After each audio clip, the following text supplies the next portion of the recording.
Los neandertales. Nuestros parientes lejanos que aparecieron por primera vez hace más de 400.000 años. Han tenido durante mucho tiempo la mala reputación de ser rudos y poco inteligentes. Pensamos en los neandertales como en los cavernícolas por excelencia. Más parecidos a los simios que a los humanos. Quizá algo toscos y sin duda bastante necios. Pero recientes descubrimientos cuentan una historia completamente diferente.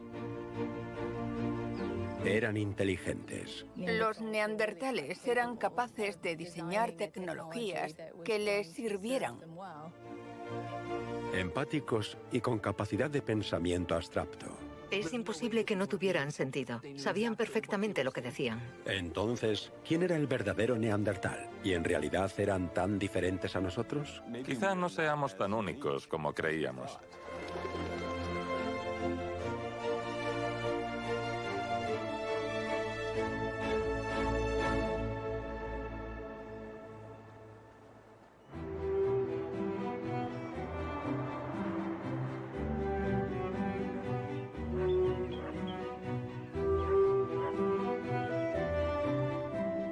Los gemelos Adri y Alphonse Kennis, artistas de fama mundial, llevan décadas utilizando pruebas forenses y arqueológicas para reconstruir figuras de seres humanos arcaicos que parecen reales.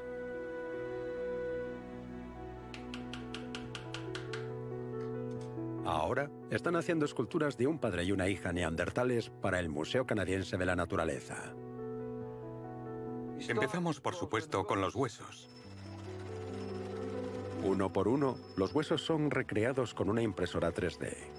Su tamaño y forma se obtienen de las medidas de los fósiles neandertales encontrados en el campo. Montamos todo el esqueleto. Intentamos hacerlo de la forma más científica posible, que esté basada en algo. Según la arqueología, los neandertales tenían un físico fornido, más bajos que la mayoría de los humanos modernos, y un cráneo grande, con una frente robusta. Una vez montado el esqueleto, llega la siguiente capa, la muscular. Perforamos algunos agujeros en el cráneo y colocamos clavijas de madera de diferentes longitudes. Estas longitudes se corresponden con el grosor del tejido en ese lugar concreto del cráneo. Sobre la nariz hay piel más fina. En las mejillas hay más tejido graso, así que son más gruesas. Ahora ponemos los músculos y luego la piel. Si pongo juntos a todos los neandertales que hemos hecho, todos tienen los mismos rasgos, y al instante se puede ver la diferencia entre un neandertal y un Homo sapiens. Mientras Adri termina los músculos faciales del padre neandertal, Alphonse va un paso por delante, trabajando en la hija. Este es el último trozo de piel que voy a poner ahora. El último trozo de piel. Es una chica orgullosa, de pie frente a su padre. Conoce el mundo en el que vive y está de pie orgullosa.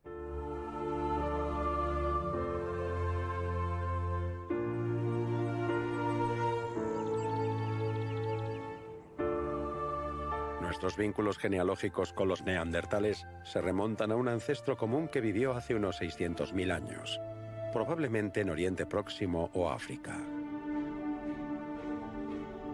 Después, los que se convirtieron en neandertales se separaron del linaje y se extendieron por diferentes partes de Europa y Asia.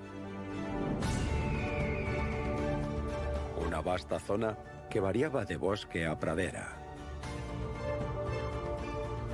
de tundra a tierra congelada durante la glaciación. A lo largo de más de 400.000 años, fueron la principal especie humana, recorriendo el paisaje en pequeñas tribus nómadas.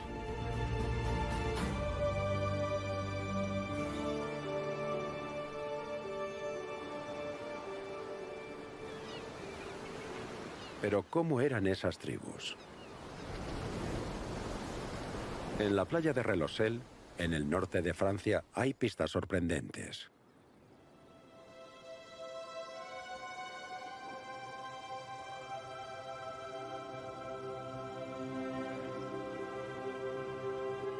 Asistimos a un pequeño milagro arqueológico. Este es un yacimiento único. En la década de 1960 se encontraron herramientas de corte, huesos de animales descuartizados y restos de hogueras en una duna de arena.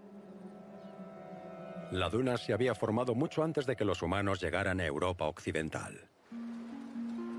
Así que todo esto debieron dejarlo los neandertales. Estamos en estratos de unos 80.000 años. Solo tenemos presencia de neandertales. Pero en 2012, el arqueólogo principal, Dominic Cliquet, y su equipo hicieron el hallazgo más extraordinario de todos. Huellas de neandertal. Oh, esta es buena. Encontramos una, luego dos y después tres. Nos rascábamos la cabeza preguntándonos si estábamos soñando. Aquí está.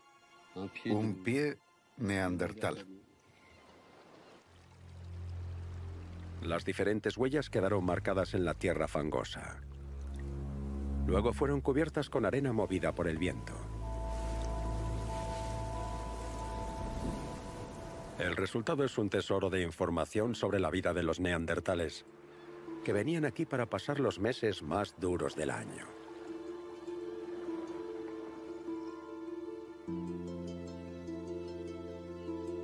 El equipo también descubrió huellas más pequeñas, una zona de juegos para los niños mientras sus padres trabajaban. Fue un momento muy emotivo. Casi podíamos oír los gritos de los niños jugando.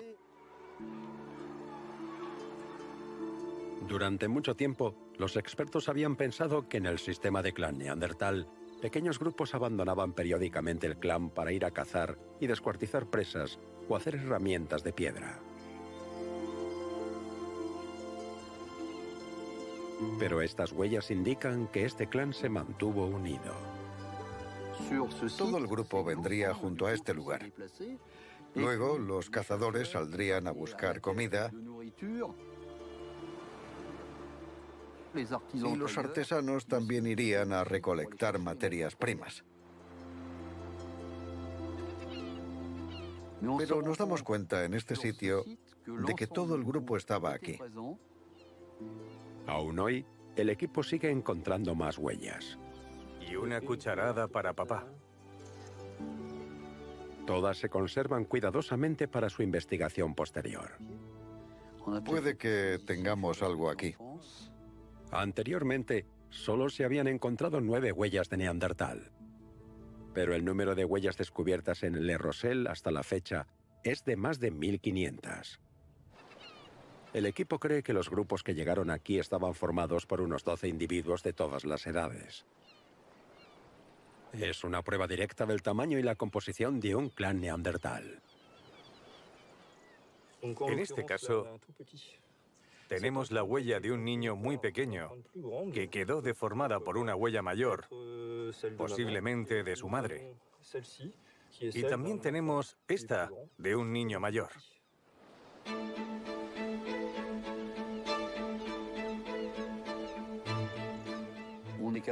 Somos capaces de reconstruir escenas de la vida cotidiana. Tenemos una idea bastante clara de cómo debían ser sus relaciones sociales y afectivas. Así que estamos lejos del cliché del neandertal bruto que se pasea con un garrote al hombro. Creo que nos hemos alejado mucho de esos tópicos.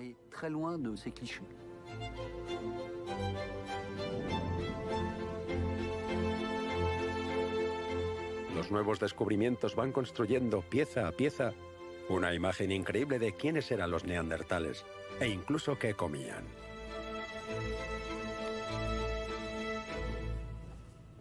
En un principio teníamos esa idea de los neandertales solo como cazadores, y hay mucho de cierto en ello, porque son depredadores de primer orden. Pero ningún ser humano, antiguo o moderno, sobrevive solo de animales. El análisis de los dientes de los neandertales ha revelado el consumo de una variedad de semillas y frutos secos, granos y verduras. Pero cuando comían carne, ¿qué había exactamente en el menú? La doctora April Nowell dirige un estudio forense de la sangre hallada en las antiguas herramientas de corte neandertales. Cuando se mira una herramienta de piedra, no parece porosa en absoluto, pero en realidad presenta cantidad de pequeñas fisuras. Y si tenemos en cuenta cómo usaban estas herramientas de piedra, cortando y raspando, empujaban la sangre y el tejido hacia el interior de los poros y las fisuras. Hasta ahora, sus resultados han revelado un menú muy variado que incluye conejo, caballo, pato, camello y rinoceronte.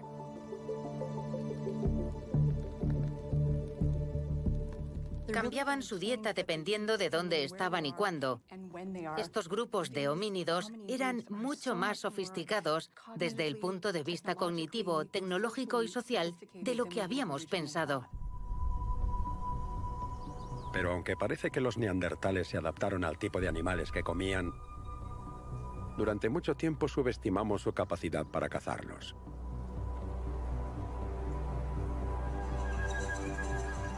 Las pruebas arqueológicas sugieren que su arma preferida era la lanza. La más antigua que se ha encontrado tiene unos 400.000 años de antigüedad. Pero su diseño se consideraba básico. Solo estaba pensada para clavarla en la presa a corta distancia. Para la arqueóloga del Paleolítico, Annemieke Milks, esto no es así.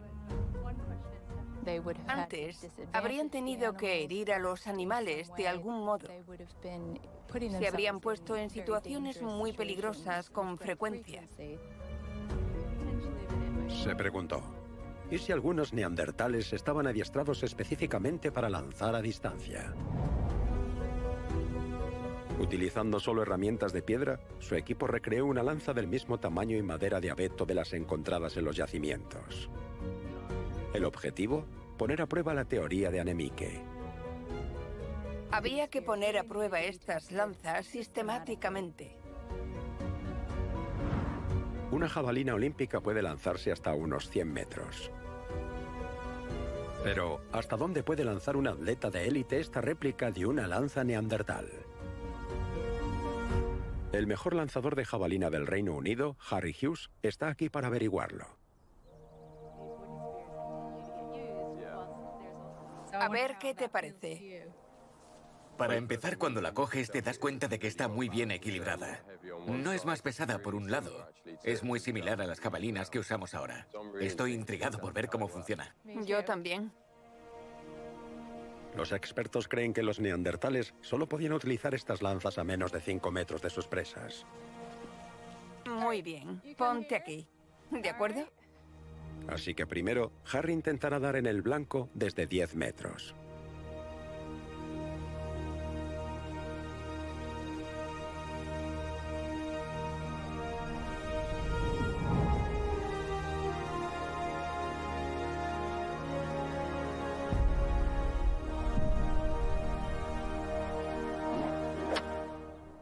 Sí, increíble. Genial. Estupendo, ningún problema. Lanzamiento tras lanzamiento, la lanza funciona de maravilla. Directa al corazón. A ver si podemos lanzar desde Sí. un poco más lejos. Son 15 metros. Vale, sí. Es mucho más lejos. Sí, mucho más. Sí. Fantástico. Increíble. Incluso 15 metros parecen demasiado fáciles.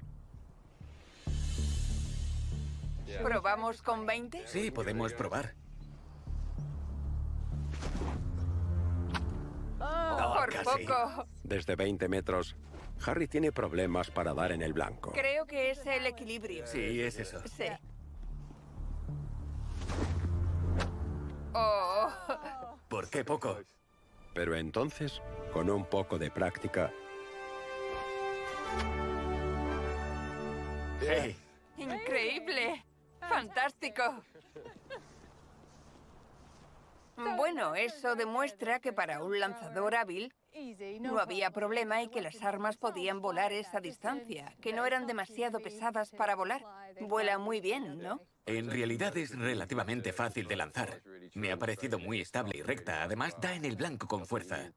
Creo que incluso podría lanzar desde más distancia. Si practicara día tras día durante años y me centrara en el objetivo, creo que sería posible. Esto tiene mucho más sentido y hace que sus capacidades de caza sean mucho más flexibles de lo que se había interpretado hasta ahora.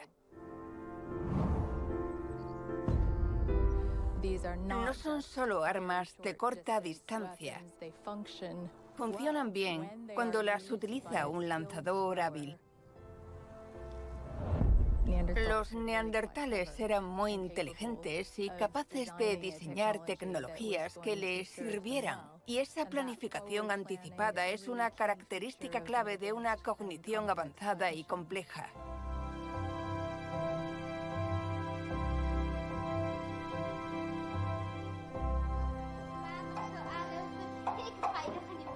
En su estudio de los Países Bajos, Adri y Alphonse Kennis están haciendo esculturas de un padre y una hija neandertales para el Museo Canadiense de la Naturaleza. Pero ha surgido un problema. Debería estar así. Ponte recta y abre el pecho, con las manos así. Lo abro tanto como puedo. Aunque siempre basan sus esculturas en fósiles antiguos, conseguir huesos para las manos de una niña neandertal de 7 años ha resultado imposible. Pero tienen un plan B. Las manos de los neandertales son más o menos iguales a las nuestras, así que podemos utilizar las manos de una niña de la misma edad. Las manos de los neandertales y de los humanos modernos son prácticamente iguales. Las principales diferencias radican en los ligamentos y los músculos. Las manos de los neandertales evolucionaron para adaptarse a su estilo de vida de cazadores. Eran increíblemente fuertes. Si un humano actual se enfrentara a un neandertal en una lucha de pulgares, quedaría rápidamente en evidencia. No, no está frío, pero es baboso. Vamos a hacer un molde de silicona de las manos de esta niña en la posición correcta. ¡Tengo aletas! Sí, bájalas. Eso es. Y haremos un vaciado en resina. ¡Oh, esperad! No puedo tocar mi pulgar con el dedo. Esta es una pose que solemos ver en las fotografías etnográficas y es la forma en que los niños están de pie.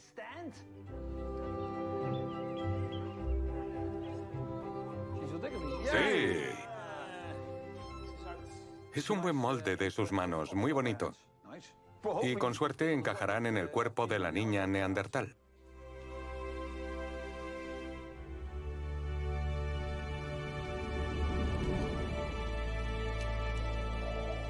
Sabemos que los neandertales vivían en pequeños clanes nómadas. Para resguardarse, hacían refugios sin techar o utilizaban entradas de cuevas o salientes rocosos. Pero estos eran mucho más que simples espacios para evitar la lluvia.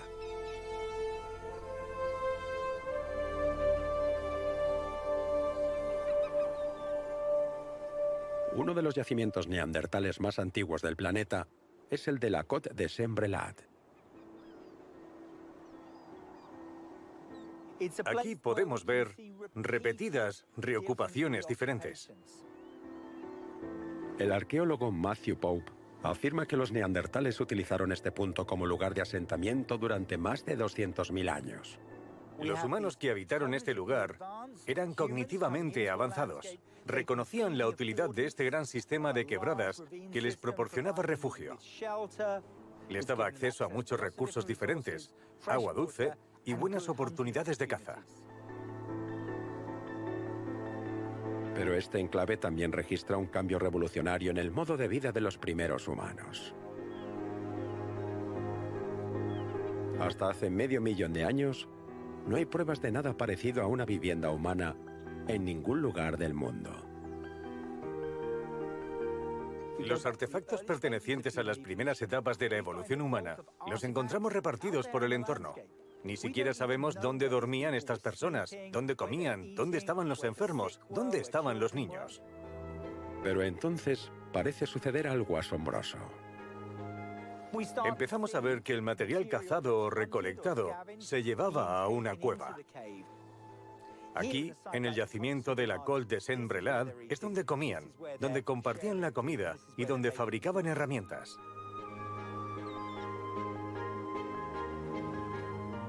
Así que vemos un gran cambio de alimentarse allá donde cazaran a la creación de hogares. Y esto es algo revolucionario.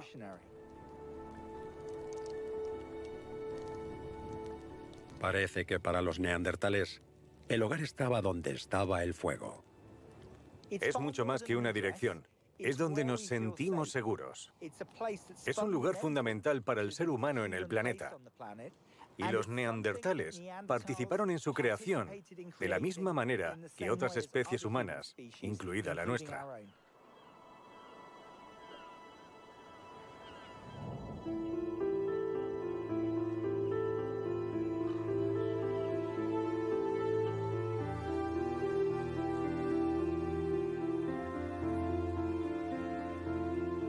Y en estos lugares que los neandertales llamaban hogar, ¿cómo se cuidaban los miembros del clan unos a otros?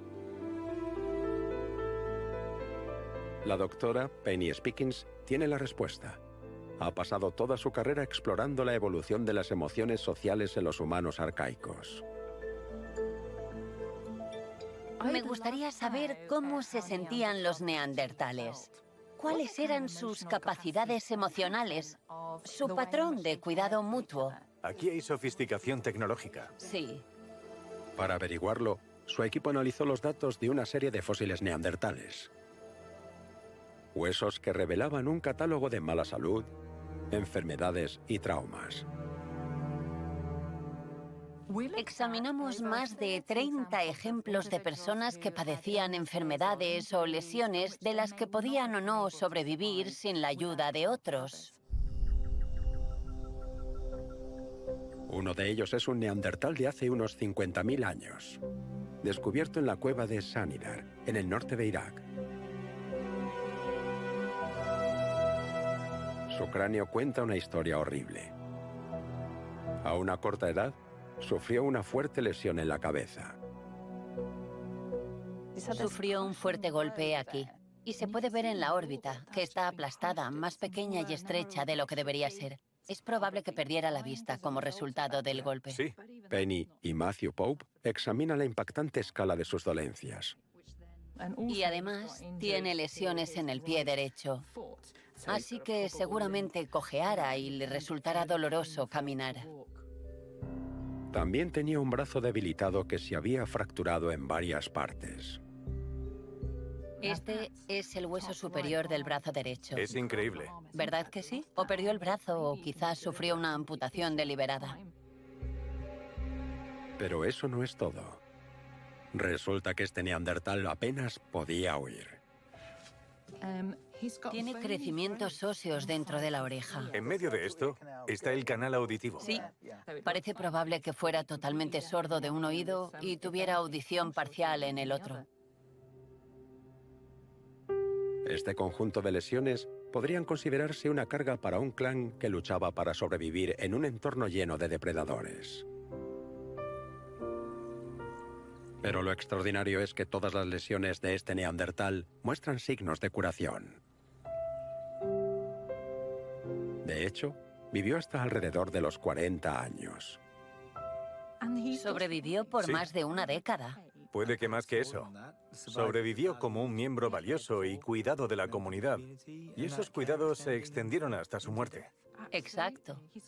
Tuvo una larga vida, apoyado y ayudado por quienes lo rodeaban. Para Penny, este es solo uno de los muchos ejemplos de un nivel sorprendente de cuidados.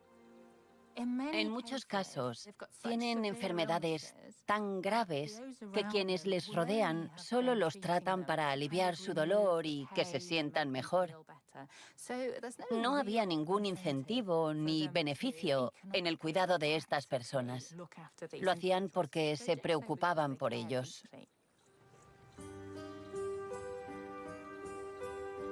El cuidado de la salud de los neandertales no solo reflejaba fuertes vínculos emocionales. Los huesos muestran impresionantes prácticas médicas destinadas a curar y reducir el dolor. Hay un yacimiento en España en el que encontramos depósitos en los dientes con restos de álamo, que pudieron usar como una especie de analgésico, y también un tipo de moho que posiblemente usaban como antibiótico. Así que hay una variedad de prácticas de cuidado de la salud que resultan notables comparadas con los estándares actuales. Un sorprendente nivel de conocimiento y cuidado. Quizá la clave de la supervivencia.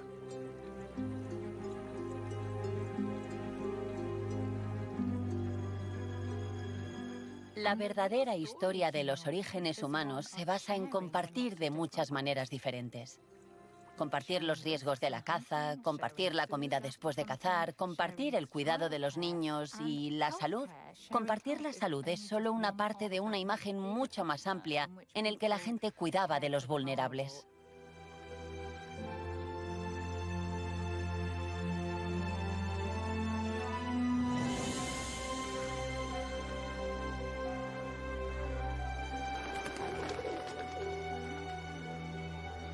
Recientes descubrimientos están echando por tierra nuestras ideas preconcebidas sobre los neandertales. El más extraordinario está escondido en el sur de Francia, a 300 metros de la entrada de una pequeña cueva. Un antiguo anillo, cuidadosamente construido con más de 2 toneladas de estalagmitas rotas. Nos detuvimos y dijimos, ¿qué es esto? Michel Soulier fue uno de los primeros en verlo. Entonces nos preguntamos, ¿cómo repercutirá esto en nuestros conocimientos? Porque es algo fuera de lo común. Y era extraordinario. Esta antigua disposición fue planeada y construida por personas que sabían exactamente cómo aventurarse en las profundidades. Técnicamente, adentrarse en la Tierra requiere un mínimo de organización. Hace falta iluminación y una iluminación que sea móvil, es decir, antorchas o lámparas. Incluso había hogueras repartidas por las cámaras, usadas no para cocinar, sino para quemar huesos de animales e iluminar. Quemaban huesos. Los huesos producen mucha luz y muy poco humo. Sin duda era para iluminar. Sea cual sea el propósito de esta imponente estructura, los expertos pensaron que solo podía ser obra de humanos modernos.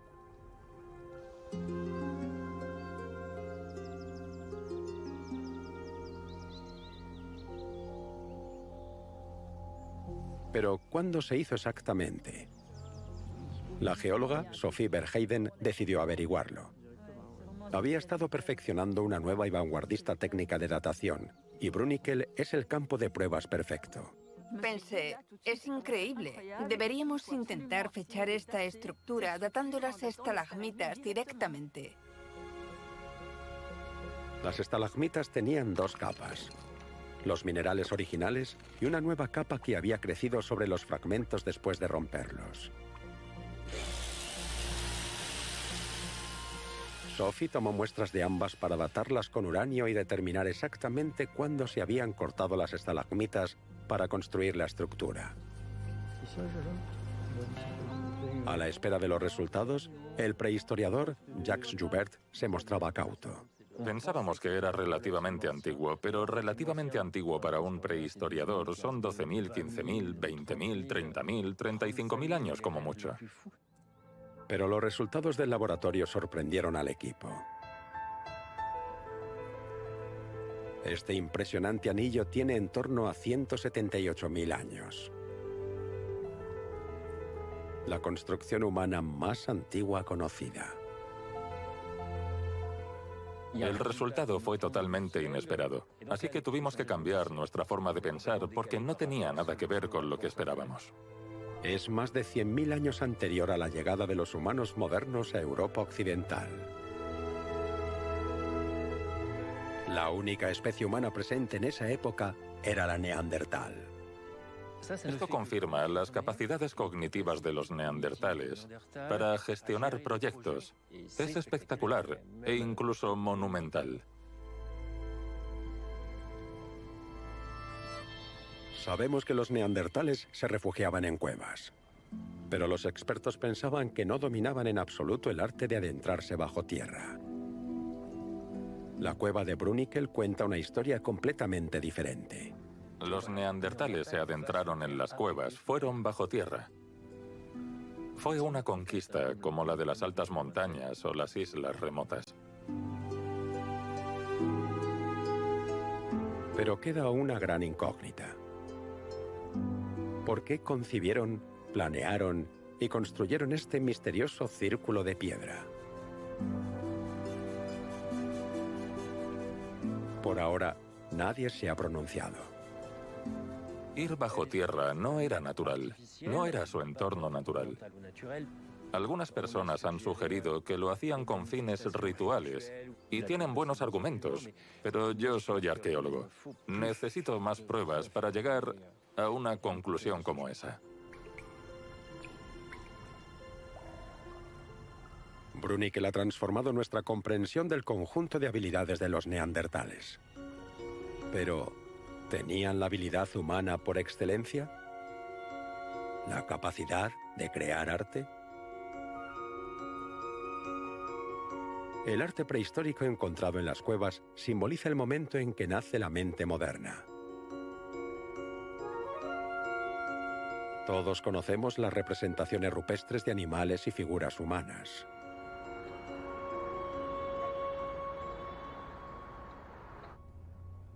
Pero para la paleoantropóloga canadiense Genevieve Pampetzinger, lo fascinante no son estas representaciones, sino lo que a menudo se esconde a su alrededor, los signos geométricos.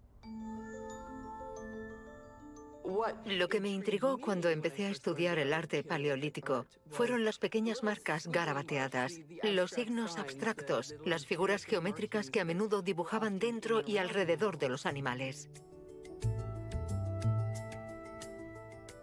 Líneas, círculos y puntos. Nadie había intentado nunca unirlos para ver qué pasaba con ellos, y eso me intrigó mucho más. Quería saber más.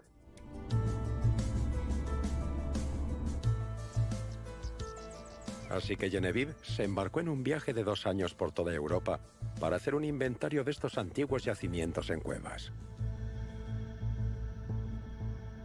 Pronto empezó a ver un patrón. Iba cueva por cueva, así que empecé a tener la impresión de que allí ocurría algo interesante. Resultó que no eran marcas al azar. Los mismos signos parecían repetirse en las cuevas una y otra vez. 52 cuevas después, Genevieve había descubierto posiblemente una de las primeras formas de comunicación gráfica.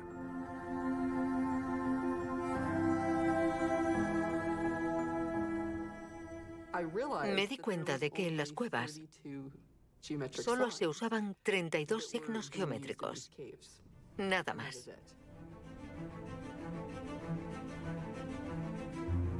...32 símbolos utilizados una y otra vez.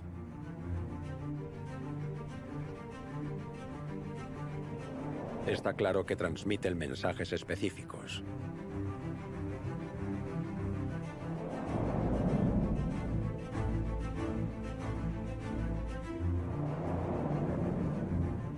Eran marcas intencionadas. Es imposible que no tuvieran sentido. No tengo duda de que sabían perfectamente lo que decían. Durante mucho tiempo, los expertos creyeron que el arte rupestre era obra de los primeros humanos modernos. Pero, ¿algunos de estos símbolos los podrían haber creado neandertales?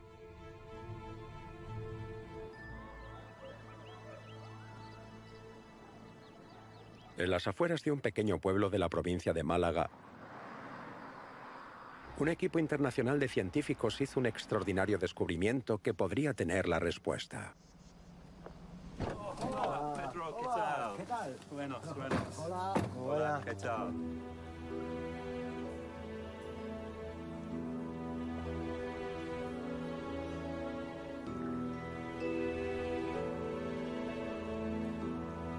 Durante los últimos 15 años, los arqueólogos Alistair Pike y Joao Siliao y el físico Dirk Hoffman han recorrido Europa aventurándose en las profundidades de las cuevas para averiguar exactamente cuándo se creó el arte prehistórico.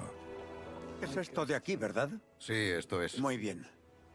Simplemente queríamos desarrollar un enfoque que demostrara nuestra comprensión de la antigüedad de los diferentes estilos de arte paleolítico. Durante mucho tiempo, los expertos pensaban que el arte rupestre no tenía más de 40.000 años de antigüedad y era obra exclusiva de los humanos modernos. Pero esta idea se basa en la datación por radiocarbono, que solo funciona si la propia pintura contiene carbono. Sin embargo, la gran mayoría del arte rupestre no lo contiene. El 95% del arte paleolítico, si no más, está hecho con ocre rojo o manganeso negro que el radiocarbono no puede datar, así que necesitábamos algo más. Ese algo era calcita, formada por el agua que fluye sobre el arte rupestre durante miles de años. No podemos datar directamente el arte de la mayoría de las cuevas, porque está hecho con pigmentos inorgánicos. Pero lo que podemos datar son las formaciones de calcita. Dado que la obra de arte se hizo antes de que la calcita se acumulara sobre ella, el equipo quiere determinar con exactitud su antigüedad. Podemos dar una edad a la calcita y, por tanto, una edad mínima a la pintura rupestre subyacente. Aunque algunos expertos han cuestionado la fiabilidad de esta nueva técnica, los resultados son asombrosos. Parece que partes de estos 3 signos geométricos, en 3 cuevas españolas, tienen al menos 65.000 años. Estaba realmente asombrado, sorprendido. El mero hecho de que las pinturas rupestres pudieran ser tan antiguas era simplemente, vaya, estaba asombrado. Vale, aquí tenemos algo. En esa época, los únicos artistas rupestres posibles presentes en la zona eran neandertales. Había otro allí, sí. Y en la cueva de Ardales se encuentra una de sus posibles creaciones. Si se miran las grietas de las cortinas, se puede ver que hay unas salpicaduras rojas de pigmento. Estas se formaron porque alguien sopló o escupió pigmento en las grietas. Y es 20.000 años anterior a la llegada de los humanos modernos a esta zona. Así que esta obra de arte debió hacerla un neandertal.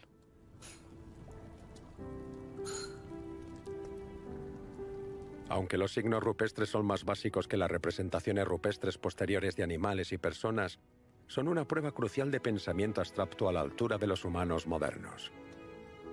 Si eres capaz de crear arte, si elaboras un pensamiento simbólico, probablemente tengas capacidad para el lenguaje y la comunicación. ¿Qué es el arte sino una forma de comunicación?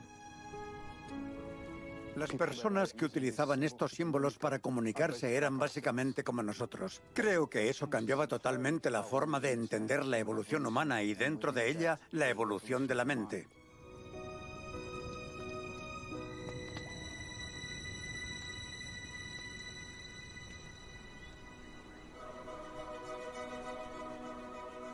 Ahora sabemos que, en muchos aspectos, los neandertales eran muy similares a los humanos modernos. Pero un asombroso descubrimiento ha revelado que las propias historias de nuestra evolución están entrelazadas.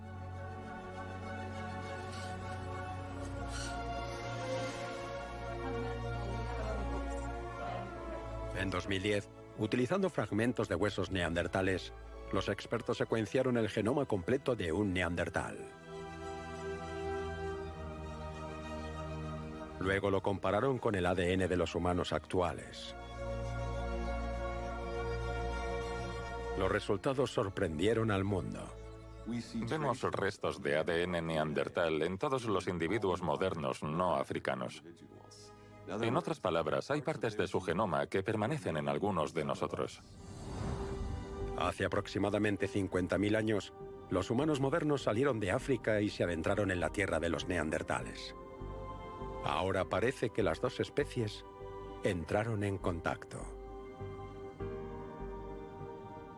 No solo vivían en los mismos lugares y en las mismas épocas, sino que de hecho interactuaban y eran lo suficientemente parecidos como para producir descendencia.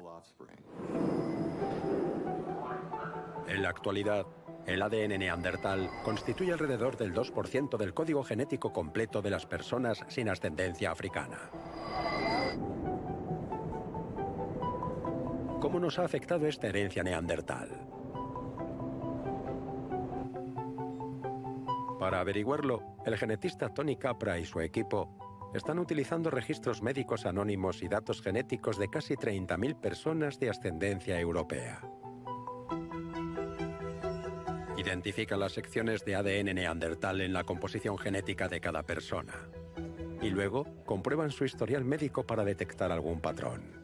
Nos preguntamos si las personas que tienen ADN neandertal en algún lugar concreto de su genoma tienen más probabilidades de padecer una enfermedad determinada que quienes no la tienen. Es una tarea monumental que requiere casi 10.000 veces la potencia de procesamiento de un ordenador portátil.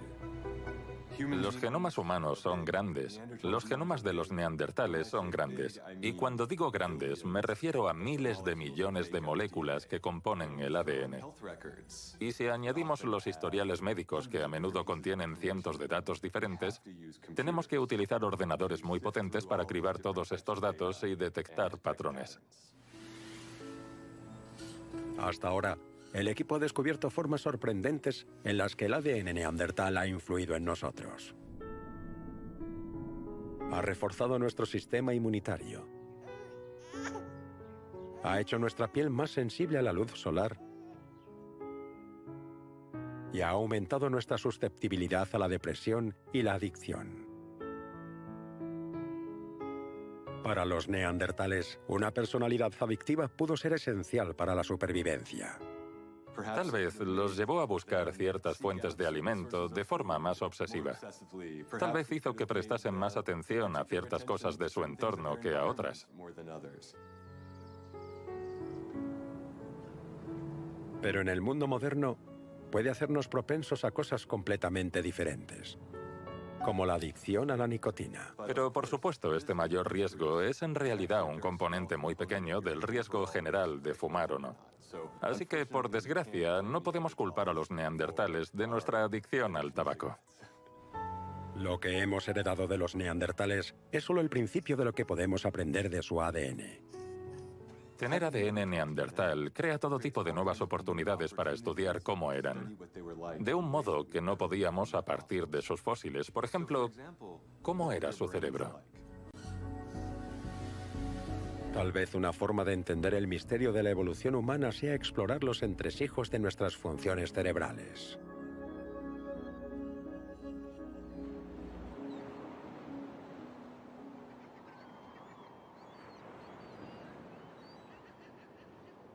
¿En qué se parecen o se diferencian los cerebros de los neandertales y los humanos modernos? En la Universidad de California, el profesor Alison Muotri y su equipo llevan a cabo un nuevo estudio para intentar averiguarlo. Empecé a interesarme por la evolución del cerebro humano cuando era joven. Quería saber quiénes somos como especie. ¿Y qué mejor forma de aprender cómo se desarrolla el cerebro moderno que comparándolo con el de un neandertal? Lo que hacemos ahora es lo que llamamos neuroarqueología. Tenemos los registros fósiles e incluso podemos extraer el ADN de los huesos. Así que eso me permite hacer algunas de las comparaciones generales entre humanos modernos y neandertales. Utilizando herramientas de edición de ADN, Alison y su equipo han introducido genes neandertales en células madre humanas y han cultivado minicerebros neandertales u organoides cerebrales. Estos grupos de células y tejidos nerviosos del tamaño de un guisante se comparan con organoides cerebrales humanos. Solo vemos uno o dos aquí. Están bastante sanos. Y la diferencia entre los organoides cerebrales humanos y neandertales es sorprendente. El organoide cerebral humano moderno tiene una forma muy esférica. Sin embargo, los que llevan las variantes neandertales tienen forma de palomita. Y ahora mismo estamos tratando de averiguar cómo sucede exactamente. Los organoides neandertales también han desarrollado unas redes cerebrales particulares a las que Alison aún intenta dar sentido. Buscamos redes que puedan darnos una pista de cómo estaba conectado el cerebro neandertal. Lo único que tenemos en el laboratorio, que se parece a estas redes, más o menos, no son idénticas, pero sí parecidas, son las redes cerebrales de los individuos autistas. ¿Qué significa esto?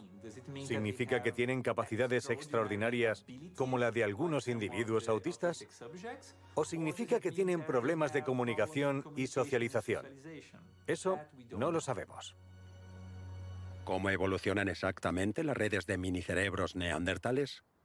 Para averiguarlo, Allison quiere conectar una a un robot.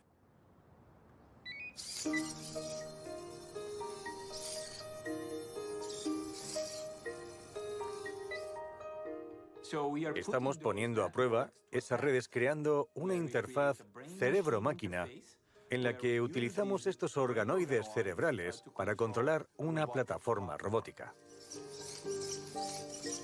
El robot explora su entorno y envía información al organoide. Los sensores están detectando la pared. Pero, ¿cómo se adapta el minicerebro neandertal y le dice al robot lo que debe hacer a continuación? ¿Y cómo aprende? ¿Y cómo se compara este proceso con el de los humanos modernos? Los resultados de esta investigación vanguardista están por ver. Es muy emocionante porque nunca se había hecho antes. No tenemos ni idea de cómo actuarán los organoides neandertales. En cualquier caso, será un resultado muy interesante. Gracias a la ciencia moderna, un cerebro neandertal podría cobrar vida algún día, abriendo toda una ventana nueva a nuestra comprensión de nuestros parientes lejanos y de nosotros mismos. En los Países Bajos, Adri y Alfons Kennis dan los últimos toques a los neandertales padre e hija.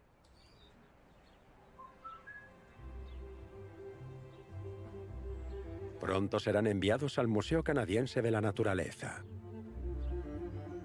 Lo terminamos aquí, con la piel y todo, con el pelo, y luego vemos si estamos satisfechos o no. Tienen que ser auténticos. Queremos personas realistas. Deshacernos de todos los viejos clichés de que eran hombres mono. Eran tipos normales que vivieron hace 60.000 años. Son figuras realistas creadas a partir de los huesos, basadas en una investigación novedosa. Y al final, se parecen a alguien que podríamos conocer. Lo que estamos aprendiendo sobre los neandertales indica que si pudimos interactuar con ellos y pudimos cruzarnos con ellos, es porque eran muy similares a nosotros. Se parece a una famosa. Evaluamos su inteligencia en base a lo que hacían y no hallamos ninguna diferencia entre lo que hacían aquellos a los que llamamos neandertales y aquellos a los que llamamos humanos modernos de África. Creo que debemos aceptar a los neandertales plenamente como humanos, porque nos volvemos más humanos al aceptarlos en nuestro mundo.